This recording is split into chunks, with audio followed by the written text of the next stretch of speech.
DGP Vikram Singh साहब के पास। विक्रम सिंह साहब, कई सारे सवाल उठे कि जानबूझकर कपिल मिश्रा को छोड़ा गया, उन्होंने बताया किस तरह की इन्वेस्टिगेशन उनके खिलाफ हुई। क्या आपको लगता है अगर वाकई एक स्ट्रेटेजिक इन्वेस्टिगेशन हुई, टेक्निकल इन्वेस्टिगेशन हुई, अगर उनका रंच मात्र भी इन्वॉल्वमेंट होता तो क्या उन्हें छोड़ा जा सकता था? देखिए दीपक जी, मैं स्पष्ट कहना चाहूंगा, कपिल मिश्रा साहब के बारे में बहुत आरोप लगे हैं। उनकी नीयत के ऊपर शक नहीं किया जा सकता है, उनके तरीके के ऊपर शक किया जा सकता है। क्योंकि नीयत की जहां तक बात है तो सुप्रीम कोर्ट ने भी कालांतर में जो व्यवस्था दी है उसमें यही कहा कि सार्वजनिक स्थान पर बलपूर्वक रास्ता नहीं रोका जा सकता है। लेकिन पुलिस की मौजूदगी में स्वयं इस प्रकार का आह्वान करना, कपिल मिश्रा जी एक बड़े जिम्मेदार ओहदे पर हैं, वो जो करते हैं नीचे वाले बहुत टकटकी लगा करके देखते हैं। यही काम जो कपिल मिश्रा जी ने किया वो उनको पुलिस अधिकारी के माध्यम से करवाना चाहिए था, और अगर ये हो जाता तो कदाचित एक भी आरोप नहीं। लेकिन अगर एक बार मान भी लें कि कपिल मिश्रा जी ने ये आह्वान किया कि आप रास्ता खाली कर दें अन्यथा हम कानून में हाथ ले लेंगे, तो ये एक त्रुटिपूर्ण निर्णय और दुराग्रह की श्रेणी में आ सकता है, कदाचित इसको अपराध की श्रेणी में नहीं लिया जा सकता है।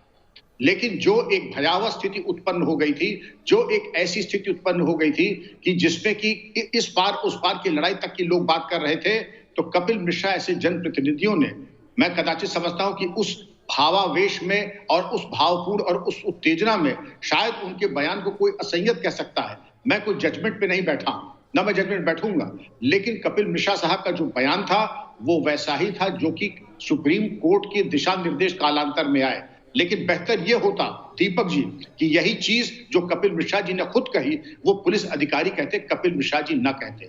वातावरण को सरचार्ज देखने के उपरांत यही लफ्ज और यही अल्फाज अगर पुलिस कहती तो कुछ नहीं होता।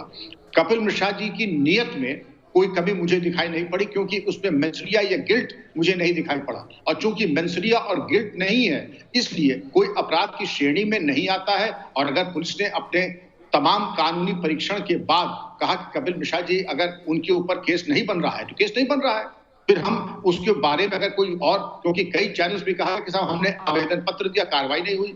अगर आवेदन पत्र देने का यही काम है कि जैसा हम कह रहे हैं वैसा ही कीजिए, तब तो बात अलग है। अब अगर हर्ष मंडल जी कहते कि मैंने दरखास्त दी उस पर कार्रवाई नहीं हुई, ये कोई औचित्य नहीं कि हम जो दरखास्त है, मैं एक्स डीजीपी हूं, हमारे कितने दोस्त रहते हैं दरखास्त देते, पुलिस कार्रवाई नहीं करती है क्योंकि वो न्यायोचित नहीं मानती है। दिल्ली पुलिस ने जो किया है वो अदालत की समीक्षात्मक टिप्पणी के बाद हुआ है। अगर किसी को शिकायत है तो कपिल मिश्रा साहब के पास जा सकता है अदालत में, वहां न जाकर के आरोप प्रत्यारोप करने से कोई फायदा नहीं है। अगर कपिल मिश्रा साहब ने उनकी सारी बातें सिलसिलेवार आपने सुनी, मैंने सुनी और देश सुन रहा है, अगर कोई उसमें तार्किक या कानूनी कोई त्रुटि हो तो मुझे बता दे। सिवाय इसके मैं यही कहूंगा कि जो उन्होंने कहा पुलिस से कहलवाते तो ज्यादा अच्छा रहे।